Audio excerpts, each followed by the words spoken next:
we mathematicians pride ourselves of only needing paper and pencil and a wastebasket for work. Philosophers are a little bit more efficient. They only need paper and pencil. But actually, this is not quite true. We are not so much different. Mathematicians also keep things. I keep my files. All the garbage, I actually don't throw it away, but I put it just in a directory and I forget about it. And this is one of the things which ended up in the wastebasket, but I pulled it out and kind of thought it might be actually something interesting. It is from a failed attempt to use some analytic techniques for approaching a very, very important open problem in Hamiltonian dynamics or dynamical systems in general. We see when we look at dynamical systems, typical dynamical systems like a pendulum, double pendulum, we see chaos on part of the phase space and we see integrability on other parts of the phase space. And the integrability part has been tackled by KEM theory. There's almost periodic motion on many parts, also near periodic points, so there's lots of stability. But then we also observe chaos positive Lyapunov exponents. We see sensitive dependence on initial condition, which is usually called chaos, and this is highly unexplored mathematically. We can measure it, but we cannot prove that this really happens. There is a nice approach which I learned about as an undergraduate, which is a Hellman's approach, subharmonic approach, an analytic approach to positive Lyapunov exponents. Lyapunov exponents are subharmonic or plurisubharmonic, and I tried already as an undergraduate to prove that the standard map has positive metric entropy, and still open problem.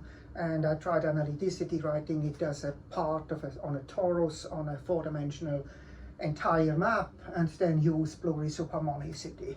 And I gave this to Moser, my undergraduate advisor, and he overnight found then the problem with this approach. I mean, the torus is not a polydisk, and so the approach was doomed. But still, you want to find examples with of systems where you can prove that you have positive entropy, like the double pendulum. Pendulum, you might just start with a pendulum, which is of course integrable. It's just a two-dimensional system. It's something we teach in linear algebra. This is a beautiful vector field, and you are looking qualitatively, you are looking at this system usually. There is also a complete solution, explicit solution of this pendulum equation, but this involves elliptic integrals, and that's a little bit technical. What I saw is that we can actually do that with classical Weierstrass elliptic function, something which comes up in a complex analysis course. We have learned complex analysis with Alfor's book. Alfor's was actually here just in my old office where I've been there before, and there was still some documents of Alfor's. So Alfor's one of my heroes. He wrote a wonderful textbook, and in that textbook there's also a great exposition about elliptic functions. So these are functions which are periodic in two directions, functions in the complex plane. They have to be meromorphic. They cannot be analytic everywhere by Liouville's theorem, but so there's a pole at zero, but the rest everywhere else it's very nice, and it satisfies a differential equation which then you can interpret that this PP prime is on an elliptic curve, on a two-dimensional torus, a surface, a complex Riemann surface, genus 1, which is a torus, and so on a torus you have a nice algebraic structure, you have an addition, and you can look at this there.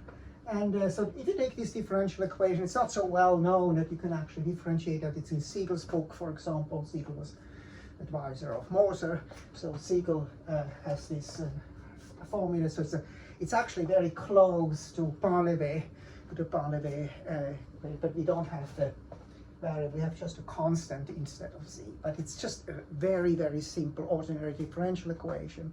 And if you look at the pendulum equation, it involves trig functions, the sine of the angle, and you can have an energy which is preserved. You can check that this is preserved, and then you can use this to separate the variables and to get the solution using inversion of an elliptic integral. That's classically how this is done.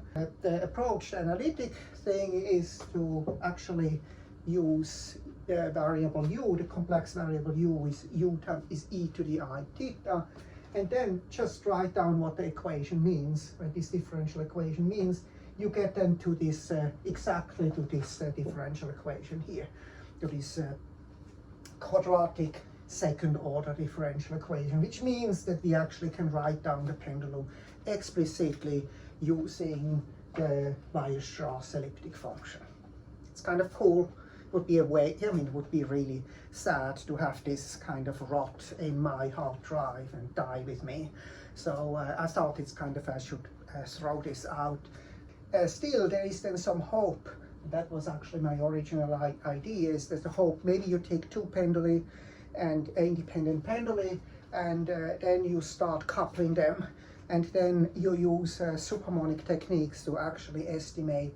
Superharmonic techniques are nice because then you can, instead on the torus, you can actually work on a point which actually doesn't make sense physically, but where you can estimate the Lyapunov exponent. And so that by superharmonicity, then also the Lyapunov exponent would be positive. So that's what Hermann's idea is, really a great idea where analysis gets in contact with ergodic theory.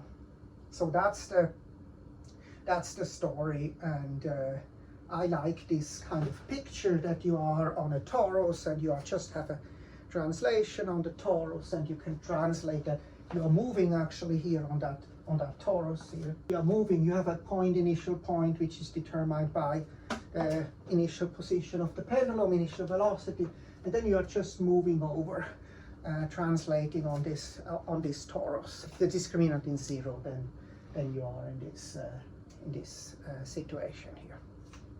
So maybe I'll say next time a little bit more about this kind of what happens generically with dynamical systems, or what one believes happens generically with dynamical systems.